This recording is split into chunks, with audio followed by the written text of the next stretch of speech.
Continuing now on America Talks Live, where we invite you to call us at 1-877-639-7629. That's 1-877-Newsmax. To the calls in just a second, but I don't want to be rude. I want to, in addition to welcome you back in, welcome back our panelists, former CIA analyst Lisa Ruth and former New York PD Special Investigator Michael Solomon. Michael, of course, also the author of The Conversion Prophecy.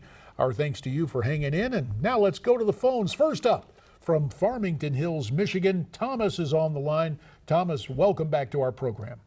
Hi, JD. Actually, I wanted to weigh in on what Pete said yesterday, so I don't know if it fits in with the program now. I want to talk about Trump evolving in terms of his thinking. Mm-hmm. I'd like to ask, is Trump's thinking evolutionary or devolutionary? Is it ape to man or man to ape? My sense is Donald Trump is less of a truth seeker than he is a puppet master. Let me give you some quick examples, and then give me one in particular, because I want to get the reaction of our panel. Give me one example, Thomas. Well, let's talk the hypothetical. I used to believe that man-made global warming was a lie, but last night I watched Newsmax's presentation of John Casey's Dark Winter, and now I know for sure that global warming, quote, might be true, end quote. Bottom line is, what's the basis for his thinking? Well, first of all, with reference to global, to what was going on there, Dark Winter has to do with global cooling. What we've seen, not from our friend who wrote Dark Winter, but from the left, is to change into climate change rather than global warming. To the point about evolving as president-elect, let's talk a little bit about that as Thomas puts this on the table for our discussion. A lot of presidents have cast a wide net, talked to a lot of different people, and I guess the historian James McGregor Burns wrote of it very approvingly about Franklin Roosevelt. Oh, it was the lion and the fox. In one man, this ability to understand what was afoot, but that's part and parcel of leaders, regardless of their philosophical ideology, is it not? Sure. I mean, I think when you look at Trump, what we're finding is people who like him want to say one thing, people who don't like him want to say another thing. If you look at just the facts, he's a manager. He is a leader, whether it's in business or now moving into the White House. It's interesting to watch this develop in terms of things like this, the Secretary of State. Who's going to take that position? And there's a lot of discussion about what he's doing or what he's maneuvering.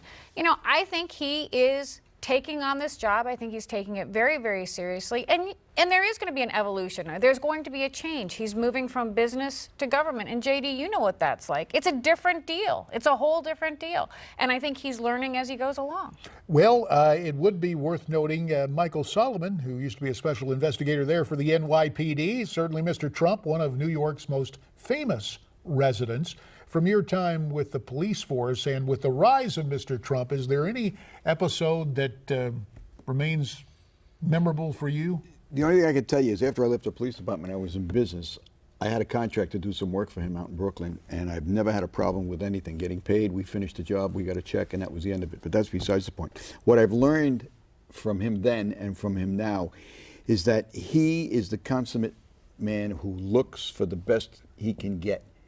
And once he finds the best person that he can put in place, and he's done this in his businesses over the years, he will give them the ball, he will let them run with it. He still maintains the responsibility. It all falls back on his shoulders. When Harry Truman said the buck stops here, that's how Trump runs his operation. And if we were to find an immediate motto, with apologies to Thomas, for the evolving Trump, it would be the tweets keep on coming. For example, the president-elect launches a Twitter attack against those who choose to burn the American flag. Here's what Mr. Trump tweeted. Nobody should be allowed to burn the American flag. If they do, there must be consequences, perhaps loss of citizenship or a year in jail. If you remember your American history, you may recall that early in the days of the presidency of George Herbert Walker Bush, the notion was a constitutional amendment to ban flag burning. One of the first votes I took in the House had to deal with that. I happen to agree. We got a lot of grief for it. Lost by 1 vote. And yeah, lost by 1 vote because you needed a supermajority. So the question becomes, with this situation, and Michael, I think you have a special story for us involving the late Antonin Scalia. Give us the story and the take that Mr. Justice Scalia had. I was at a luncheon that he was speaking at, and I got to speak with him for about 20 minutes afterwards. And we talked about the discussion of burning the flag. And he said to me, listen, and he knew what my background. He said, you were a detective. You know, funny, that's a picture of me with him at that discussion. But he said, you get a bigger bang from your buck. Let them burn the flag. He says, think about this. He said, starting a fire in a public park is awesome. In a lot of states, it's a felony. He says, the flag is only the accelerant. He said, so don't give them a summons for burning the flag and charge them $100. He said, charge him with arson. You get a bigger bang for your buck.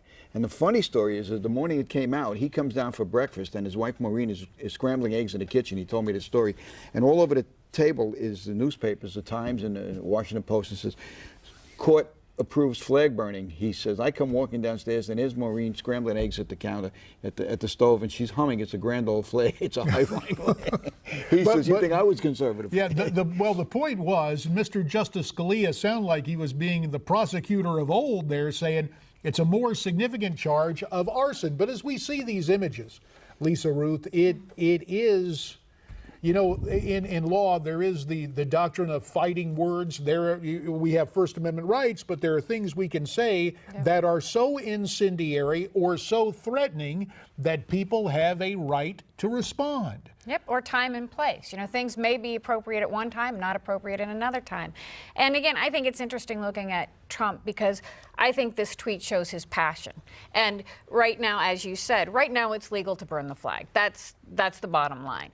The issue of his heart, and there's a lot of people who've questioned that, you know, who said, oh, this is just a businessman, he doesn't really care about the U.S. I think when you read things like this, it shows he really cares about America, and that's what I think this is about, that passion. And not in any way to be dismissive of it, but as you're sitting here talking, and as I read the tweet again, I think back to the history of television, and you may recall the saga of Fred Silverman. He was called the man with the golden gut in terms of understanding what shows would work in terms of entertainment before actually testing them before audiences.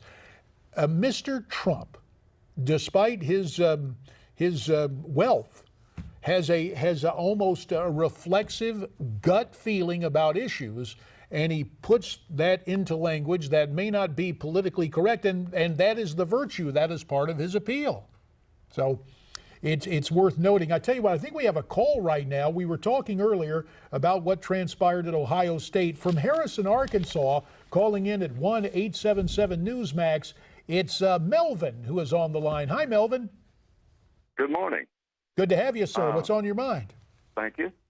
Well, I've been around a long time. I was born in 1947 under President Harry Truman, and I've been hearing a lot of talk about racism on TV, and racism is a bad thing. I want everyone to consider the Constitution. The Constitution is written on white parchment, but it is written with black ink, and without those two colors working together, you wouldn't even be able to read it. It wouldn't work. Every time we pick up a magazine, a book, or a newspaper, we wouldn't be able to read it unless those colors work together. You know, as I hear Black that, and Melvin, white that is especially poetic and I think poignant in its own way. And I was sitting here again with a pop culture reference. It's kind of like when Paul McCartney and the late Michael Jackson did the song Ebony and Ivory. And the notion being racial harmony. Look at the piano. That's right, the piano. And as Melvin put it very eloquently, with the parchment and the ink. By the same token, Lisa, and I think Melvin is taking umbrage at this notion that if you happen to disagree with someone, boom, instantly, you're a racist. Unfortunately, you know, we were just talking about freedom of speech. And again, we've talked on this show about how great it is that in this country we have that ability to disagree. And I think there is now, we're seeing this shutting down. We're going to use political terms. You're a racist. You know, you're an idiot. You're stupid because you disagree. And I think that's a real tragedy. This country does allow this. We have great open discussion. And the more we can open those conversations, the better off we are. But as we see the demonstrators for, quote, Black Lives Matter, Michael, you'll get the last word. Those of us who say, well, hang on a second, every life matters, suddenly we're put down. Final 15 to you. It's just unbelievable what's going on. I mean, you know, it's amazing. If you're lying on a table in the operating room and you're waiting for a heart transplant, do you care whose heart it is? Do you really care if it's a black or white heart?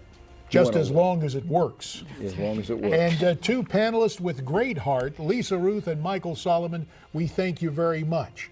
Coming up next, you know those mayors who said they would never give up sanctuary city status? Oh, guess what happens when the money goes away? That's ahead.